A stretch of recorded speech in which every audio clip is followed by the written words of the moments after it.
ka lang. Ginagawa mo ang mga bagay ayon sa sarili mong bilis, hindi ka maingay, hindi ka nagyayabang. Pero napapansin mong may ilang tao sa paligid mo na tila laging may puna, laging may tanong, at minsan parang gusto kang hilahin pababa. Minsan iniisip mo, ano bang ginagawa ko para maliitin nila ako? O baka ako ang may problema? Pero kung titingnan mo ng mas malalim, ang totoo, wala kang ginagawang masama. Ang mali lang, masyado mong nililiit ang epekto ng iyong pag-angat sa mata ng mga naiwan. Sabi ni Marcus Aurelius, "When you rise in the morning, think of what the precious privilege it is to be alive, to breathe, to think, to enjoy, to love." Pero sa mundo ngayon, sa bawat pagbangon mo, habang ini-enjoy mo ang progreso mo, may mga taong hindi kayang sikmurain ang liwanag na taglay mo dahil hindi nila makita ang kanila. Inggit, isang tahimik pero mabagsik na damdamin. Walang sinasabi pero ramdam mo. Nakabalot sa papuri minsan pero may halong pagkairita. Nakatago sa mga tanong na parang inosente pero may laman. Hindi dahil gusto nilang agawin ang meron ka, kundi dahil nakikita nila sa iyo ang kakayahang hindi nila kayang buuin sa sarili nila. At dito papasok ang karunungan ng mga Stoic. Hindi mo kontrolado ang damdamin ng iba. Ang pwede mo lang kontrolin ay kung paano ka tutugon sa kanilang tingin, komento o pananahimik. Kaya sa video na ito, pag-uusapan natin ang 7 dahilan kung bakit naiinggit sa iyo ang ibang tao. Hindi para pagyabang ang meron ka, kundi para maunawaan ang mas malalim na ugat ng inggit at mas mapanatili mo ang kapayapaan ng isip mo sa kabila ng mga matang may panghusga. Dahil sa dulo, hindi mo kailangang magpaliwanag. Hindi mo kailangang ipagtanggol ang sarili mo. Ang tunay na lakas ay yung kaya mong magpatuloy kahit may mga umaasang mabigo ka. Bago ang lahat, muli kaibigan, inaanyayahan kita na mag-subscribe sa ating channel dahil dito magbabago ang pananaw mo sa buhay. Maraming salamat. Magsimula na tayo. Dahilan number 1, dahil tahimik kang umaangat. Hindi ka maingay. Hindi mo ipinapakita ang bawat tagumpay sa social media. Hindi mo kailangang ipagsigawan kung ilang hakbang na ang naabot mo. Pero napapansin nila, kahit hindi ka nagsasalita, ang mga taong naiinggit sa iyo ay hindi nagagalit dahil sa yabang mo. Nagagalit sila kahit wala kang sinasabi. Nagagalit sila sa presensya mong hindi kailangang humingi ng atensyon pero damang-dama ang bigat. Bakit? Dahil ang katahimikan mo ay isang uri ng kumpiyansa na hindi nila maabot. At ang kumpiyansang yan ay parang salamin, ipinapakita sa kanila ang mga kulang sa sarili nila. Sabi ni Epictetus, "If you want to improve, be content to be thought foolish and stupid." At yan ang ginagawa mo, pinipili mong manahimik, magtrabaho at hayaang ang resulta ang magsalita. Pero para sa ibang tao, nakakatakot ang ganong uri ng pagkatao. Kasi hindi mo hinahanap ang validation nila. Hindi mo kailangan ang approval nila. At ang mga taong hindi sanay na hindi sila sentro ng mundo, ay madalas naiinggit sa mga taong kaya nang mabuhay nang hindi sila ang sinasamba. Ang tahimik mong pag-angat ay isang anyo ng paninindigan. Hindi mo man sabihin ng direkta, ang kilos mo ay may sinasabi na kaya mong buuin ang sarili mo kahit walang palakpak, na kaya mong umusad kahit walang nanonood. At ang ganitong uri ng pag-angat, yung hindi sinusuklian ng papuri, ay mas nakakasilaw para sa mga taong hindi pa buo ang loob. Kaya tandaan mo, ang katahimikan ay hindi kahinaan. Minsan, ito ang pinakamatatag na anyo ng lakas. At ang lakas mong yan ay madalas hindi kayang sikmurain ng mga sanay sa ingay. Dahilan number 2, dahil hindi ka umaasa sa opinyon ng iba. Sa isang mundong uhaw sa papuri, ang taong hindi naghahanap nito ay parang isang banta. Lahat gustong mapansin. Lahat gustong makuha ang like, ang congrats, ang wow. Pero ikaw, tahimik lang. Ginagawa mo ang tama hindi dahil gusto mong mapansin, kundi dahil ito ang tama. At yan ang hindi matanggap ng iba. Ang karamihan ay namumuhay sa mata ng publiko. Lahat ng galaw, idinidikta ng opinyon ng ibang tao. Porma nila, desisyon nila, maging pangarap nila. Lahat may basbas ng validation. Pero ikaw, pinipili mong manahimik mamuhay ayon sa sariling prinsipyo, at magdesisyon batay sa tunay mong halaga, hindi sa kagustuhan ng iba. Hindi mo kailangan ng tapik sa balikat para tumuloy. Hindi mo kailangang sabihan ng galing mo bago kumilos. Dahil alam mong ang tunay na lakas ay hindi nakukuha sa palakpak, kundi sa paninindigan. Sabi ni Seneca, "What progress you ask have I made? I have begun to be a friend to myself." At dahil kaibigan mo na ang sarili mo, hindi mo na kailangan ng pahintulot ng mundo para maging masaya, para magbago, para sumubok.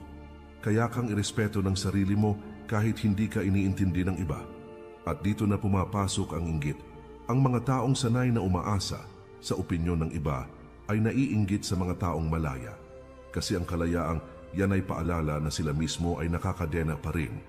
Nakakadena sa takot na hindi mapansin. Nakakadena sa pangangailangan ng palaging pag-apruba. Nakakadena sa ideya na ang halaga ko ay depende sa tingin ng iba. Pero ikaw, wala ka sa kulungang yan.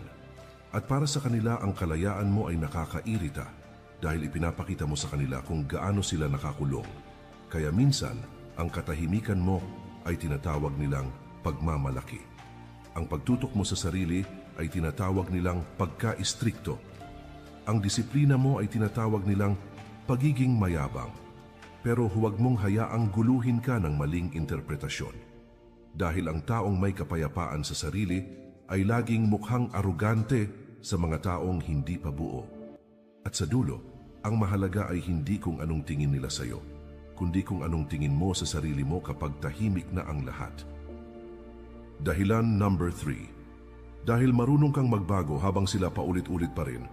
Isa ito sa pinakamahirap tanggapin para sa ibang tao, ang makita kang nag-i-evolve habang sila'y nananatiling pareho.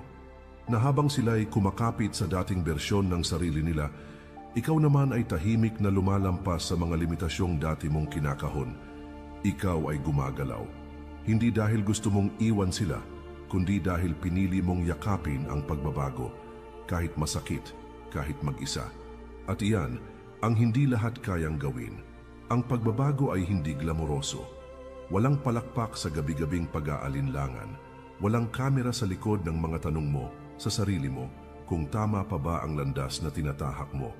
Walang aplos sa pagbitaw mo sa mga bisyo, sa maling relasyon, sa dating ugali mong akala mo noon ay ikaw na talaga. Pero ikaw ginawa mo pa rin. Pinili mong harapin ang sarili mong anino. Pinili mong yakapin ang pananahimik para linangin ang iyong loob. Pinili mong hindi manatili sa comfort zone kahit ramdam mong baka mawalan ka ng karamay sa proseso. At doon nagsimulang sumama ang loob ng iba. Hindi dahil sinaktan mo sila, kundi dahil ipinakita mo sa kanila kung gaano sila natakot magbago. Sabi ni Marcus Aurelius, "If someone can prove me wrong and show me my mistake in any thought or action, I shall gladly change. I seek the truth, which never harmed anyone. The harm is to persist in one's own self-deception and ignorance." Ang taong may lakas ng loob na baguhin ang sarili ay banta sa mga taong namumuhay pa rin sa ilusyon ng comfort. Kaya nga't kahit wala kang sinasabi, naiinggit sila sa'yo. Dahil ang presensya mo ay paalala na pwede pala, na kaya palang umiwas sa gulo, na kaya palang baguhin ang mindset, na kaya palang lumayo sa mga taong walang ambag kundi pabigat. Ang inggit nila ay hindi galit sa kung ano ka ngayon. Ang totoo, inggit sila sa tapang mong iwan ang dating ikaw. Dahil sila, ayaw pa ring humiwalay sa bisyong matagal nang sumisira sa kanila. Ayaw pa ring bitawan ang barkadang nagpapaikot lang sa kanila sa parehong pagkakabalaho. Ayaw pa ring tanggapin na ang kinaiinisan nila sa ibang tao ay madalas refleksyon ng sariling pagkakulong. Kaya kapag may mga taong tila lumalayo, tumatahimik, o naglalabas ng sama ng loob sa iyo, tanungin mo, ako ba ang problema o ako lang ang paalala ng pagbabago na hindi pa nila kayang yakapin? Sa mundong ito, hindi lahat matutuwa sa pag-angat mo. Lalo na yung mga piniling hindi umalis sa lupa kahit bukas na ang langit para sa kanila. At sa ganitong mga sandali, doon mo mas maiintindihan. Ang tunay na pag-unlad ay hindi palaging masaya. Madalas, ito'y nagbubunyag ng katotohanang ayaw marinig ng iba. Pero kahit masakit, huwag kang titigil. Dahil ang pagbabago mo ay hindi para saktan sila. Ito'y para mailigtas ang sarili mo mula sa sarili mong pagkakatali. Dahilan number 4, dahil hindi ka takot mapag-isa. Sa mundong takot na takot sa katahimikan, ang taong marunong mapag-isa ay parang kakaibang nilalang. Parang may alam na hindi alam ng karamihan. At dahil hindi nila maintindihan ang kapayapaan mong wala sa piling ng iba, naiinggit sila sa iyo. Marami ang nagtatago sa ingay ng paligid, sa maingay na barkada, sa paulit-ulit na relasyon, sa walang tigil na pag-scroll, sa pakikipagkwentuhan na walang saysay. Hindi dahil masaya sila, kundi dahil ayaw nilang harapin ang sarili nila. Dahil kapag tahimik na, doon nila maririnig ang mga tanong na matagal na nilang iniiwasan. Pero ikaw, pinili mong tahimik. Pinili mong kumawala sa mga gulong walang patutunguhan. Pinili mong lumayo sa mga tao kahit alam mong masakit dahil alam mong hindi na sila tumutulong sa paglago mo. At iyan ang hindi nila maintindihan. Sabi ni Seneca, "He who is afraid to be alone is afraid of being honest with himself." Kaya habang ikaw ay natututo sa bawat gabi ng katahimikan, habang iniintindi mo ang sarili mong emosyon, habang dinadala mo ang bigat ng mga tanong ng walang kinakausap, marami ang nagtataka. Bakit kaya niya nagagawa yan? Hindi ba siya nalulungkot? Oo, nalulungkot ka. Pero hindi ka natatakot dahil alam mong ang paglago ay laging dumarating sa panahong tahimik ang paligid. Kapag wala ng ingay ng palakpak, kapag wala ng distraction, kapag ikaw na lang at ang sarili mong katotohanan, ang mga naiinggit sa iyo ay hindi naiinggit dahil marami kang kaibigan. Naiinggit sila dahil kaya mong mabuhay kahit wala silang lahat, at ang ganitong uri ng lakas, ang kakayahang maging buo kahit mag-isa, ay tila bang paninindigang hindi nila matagpuan sa sarili nila. Kaya kapag nakita nilang kontento ka sa sarili mong mundo, na hindi ka naghahabol sa atensyon, na hindi ka dependent sa presence ng iba, napipilitan silang harapin ang tanong na pilit nilang tinatakbuhan. Bakit siya kaya niyang tumahimik, samantalang ako hindi mapakali? At doon sila naiinggit. Hindi sa pera mo, hindi sa itsura mo, hindi sa tagumpay mo, kundi sa kapayapaan mong hindi nila mahanap kahit napapalibutan sila ng tao. Dahil sa mundong sinasamba ang koneksyon, ang pinakarebelde ay ang taong kayang magtayo ng sarili niyang katahimikan. Kaya huwag mong ikahiya ang pagiging mapag-isa. Huwag mong isipin na kulang ka dahil wala kang kasama. Dahil ang taong marunong mapag-isa ay ang taong hindi madaling masira. Dahilan number 5. Dahil hindi ka na naghihiganti, pinapatawad mo na lang at tinutuloy ang buhay. Isa ito sa mga bagay na hindi madaling gawin. Ang hindi gumanti kahit kaya mo. Ang manahimik kahit kaya mong sumagot. Ang patawarin kahit hindi sila humingi ng tawad. At higit sa lahat, ang ipagpatuloy ang buhay mo kahit hindi nila nakita ang bigat ng sakit na iniwan nila sa iyo. At kapag ginawa mo ito, kapag pinili mong patahimikin ang galit at sa halip ay ayusin ang sarili mo, makakaasa kang may maiinis, may maiinggit, may manggagalaiti sa katahimikan mong hindi nila masira. Bakit? Dahil gusto nila ng gulo. Gusto nilang masira ka. Gusto nilang bumagsak ka gaya ng inaasahan nila. Pero sa halip na gumanti, tumahimik ka. Sa halip na ipahiya sila, pinatawad mo. At sa halip na sayangin ang oras mo sa pagbibilang ng sama ng loob, ginamit mo ang panahon sa paghilom, sa pag-angat, at sa panibagong simula. At yan ang hindi nila matanggap, sabi ni Marcus Aurelius. The best revenge is not to be like your enemy. At yan ang ginawa mo. Hindi mo sila ginaya. Hindi ka bumaba sa level na gusto nilang hilahin ka. At sa bawat araw na pinipili mong bumangon ng may dignidad, ay isang araw na naaalala nilang hindi ka nila nagawang sirain. Marami ang naiinggit sa ganitong uri ng lakas. Yung klaseng hindi maingay, pero matatag. Yung uri ng katahimikang hindi dahil mahina ka, kundi dahil napagtagumpayan mo na ang sarili mong galit. Dahil alam mo na sa bandang huli, ang pagkapanalo ay hindi nasusukat sa kung sinong pinakamalakas sumigaw, kundi sa kung sinong pinakamarunong magpatawad at hindi na kailangang ipagyabang ito. Ang mga naiinggit sa iyo ay naiinggit hindi dahil masaya ka na. Naiinggit sila dahil akala nila hindi ka na dapat maging masaya. Dahil sa pananaw nila, masyado mong madaling nakalimutan, masyado mong mabilis na nakabangon. At habang sila'y natitiis sa lason ng sariling galit, ikaw na may tahimik na namumuhay sa kalayaang sarili mong pinili. Kaya tandaan mo, kapag pinatawad mo ang isang tao, hindi ibig sabihin wala kang sakit. Ang ibig sabihin lang, mas pinili mong hindi manatili sa lugar kung saan sila naiwan. At ang kakayahang yan, ang kakayahang magpatawad ng walang paghihiganti ay isang uri ng katahimikan na kinaiinggitan ng mga taong punong-puno pa rin ng galit sa puso. Dahilan number 6, dahil hindi mo na kailangan ng kompetisyon, panatag ka na sa sarili mo. Sa mundong lahat gustong mauna, gustong manguna, gustong mapagkamalang pinakamagaling.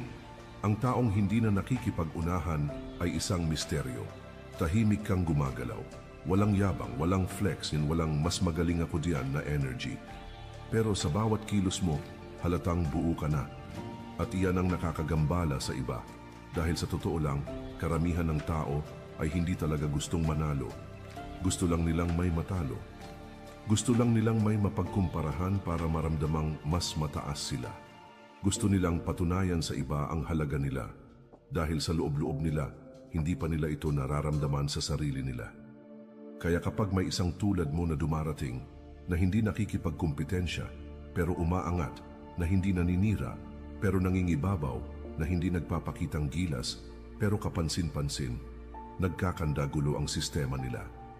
Sabi ni Epictetus, "If you want to improve, be content to be thought foolish and stupid." At kaya mong tanggapin yan na minsan tatawanan ka, na minsan hindi ka mapapansin, na minsan aakalain nilang wala kang ambisyon. Pero ang hindi nila alam, kaya mong hindi magmadali dahil panatag ka na sa direksyon mo. Hindi ka na driven ng inggit, ng pride, o ng validation. Ang nagpapaandar sa iyo ngayon ay disiplina, purpose, at katahimikan. At doon sila naiinggit. Hindi sa tagumpay mo, kundi sa peace of mind mong hindi nila mabili. Naiinggit sila dahil habang sila'y abalang-abala sa pagpapatunay ng sarili nila, ikaw ay abala sa pagpapaunlad ng sarili mo. Walang ingay, walang gulo. Nakakabingi sa kanila ang katahimikan mo. Nakakainis sa kanila ang kawalan mo ng pakialam sa kompetisyon dahil habang sila'y abala sa paghila ng iba pababa, ikaw ay abala sa pag-akyat, kahit mag-isa. Tandaan mo, ang taong may tunay na tiwala sa sarili ay hindi kailangang manalo sa palakasan, hindi kailangang mangibabaw sa usapan, hindi kailangang ipamukha kung anong meron siya. Dahil sapat na ang katahimikan niya para ipaalam, buo siya kahit walang nakakakita. At sa mundong puno ng ingay at kompetisyon, ang ganitong klase ng katauhan ay tila isang hamon, isang salamin na nagpapakita kung gaano pakaliit ang tingin ng iba sa sarili nila. Kaya kapag nararamdaman mong may naiinggit sa'yo, kahit wala ka namang ginagawa, malamang ay dahil wala kang intensyon mangibabaw. Pero ikaw pa rin ang lumilitaw, at sa totoo lang, walang mas nakakainis sa taong hindi mo matalo, kasi hindi naman siya nakikipaglaban. Dahilan number 7, dahil natagpuan mo na ang layunin mo, at hindi na ikaw ang lumang ikaw. Ito na ang dahilan na hindi masabi ng marami, pero damang-dama sa bawat tingin, kilos, at katahimikan nila sa paligid mo.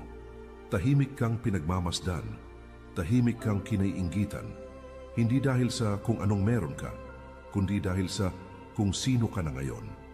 Nakita nila kung saan ka nagsimula. Kasama ka nilang naligaw, nagkamali, tumawa, lumuha.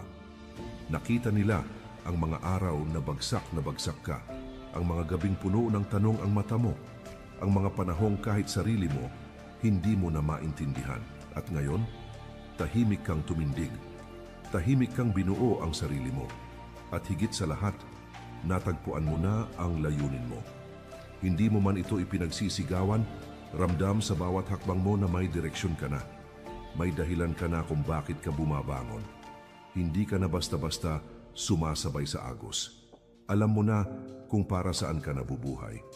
At ang ganitong klase ng kalinawan ay isang uri ng kapangyarihang hindi lahat handang makita sa isang taong dati nilang ka-level. Kasi ang tagumpay mo ngayon ay hindi na aksidente, hindi na tsamba. Ito ay bunga ng intensyon, disiplina, at paninindigan. At kapag may taong ganyan, nagiging paalala ito sa iba kung gaano pa sila kalayo. Nagiging salamin ito ng lahat ng hindi pa nila kayang harapin sa sarili nila.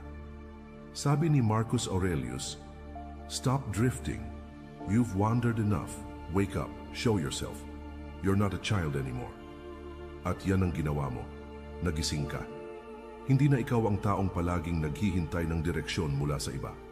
Hindi na ikaw ang madaling hilahin ng opinyon ng mundo. Ngayon, ikaw na ang gumagawa ng sarili mong landas. Kaya't kahit hindi nila aminin, may kirot sa loob nila sa tuwing nakikita kang kontento, malinaw at buo. Dahil alam nila, ikaw, natagpuan mo na ang sarili mo. At sila, nasa gulo pa rin ng pagkakaila, ng pagpapanggap, ng pakikisabay. Kaya minsan, ang inggit ay hindi mukhang galit. Minsan mukha itong tahimik na paglayo, mukha itong biro na may sundot, mukha itong, "Uy, nagbago ka na," na may halong panunumbad. Pero ang totoo, hindi ka lang nagbago. Lumaya ka. At ang kalayaan mo, ang linaw ng direksyon mo, ang katahimikang taglay ng isang taong buo na, ay bagay na hindi nila matanggap dahil ito'y paalala ng lahat ng takot pa rin nilang harapin. Kaya kapag tinanong ka, bakit kaya parang naiinggit sila sa akin, wala naman akong ginagawang masama. Ito lang ang sagot. Kasi ikaw na ang naging taong akala nila sila ang mauuna. Kapatid, kung umabot ka sa dulo ng video na ito, marahil isa ka sa iilan na hindi takot harapin ang katotohanan na hindi lahat ng katahimikan ay kapayapaan at hindi lahat ng pagngiti sa harap mo ay tapat. Ang inggit ay hindi palaging sigaw. Minsan, ito'y bulong, tahimik, mapanlinlang. At kung hindi ka matatag sa sarili mo, madali kang madadala ng mga tinging may halong pagdududa. Pero ngayon, alam mo na, hindi ikaw ang problema. Ikaw ang paalala ng kung anong posible. Ikaw ang ebidensya na ang katahimikan ay hindi kahinaan, kundi lakas na bihirang maabot ng ingay. Kaya huwag mong hayaang patayin ng inggit ng iba ang apoy sa loob mo. Panatilihin mong buo ang tiwala mo sa sarili. Ipagpatuloy mo ang landas mo kahit hindi ito maintindihan ng iba. At kung naramdaman mong tumama sa iyo ang mensaheng ito, huwag mong hayaang dito na lang ito magtapos. Mag-subscribe ka ngayon, hindi lang para sa susunod na video, kundi bilang paninindigan na pipiliin mong lumago kahit sa mundong madalas ay gustong hilahin ka paatras. Dahil sa dulo, ang stoic ay hindi lang yung tahimik. Ang tunay na stoic ay yung kahit na naiinggit sa kanya ang mundo, ay marunong pa ring manahimik, magpatawad at magpatuloy.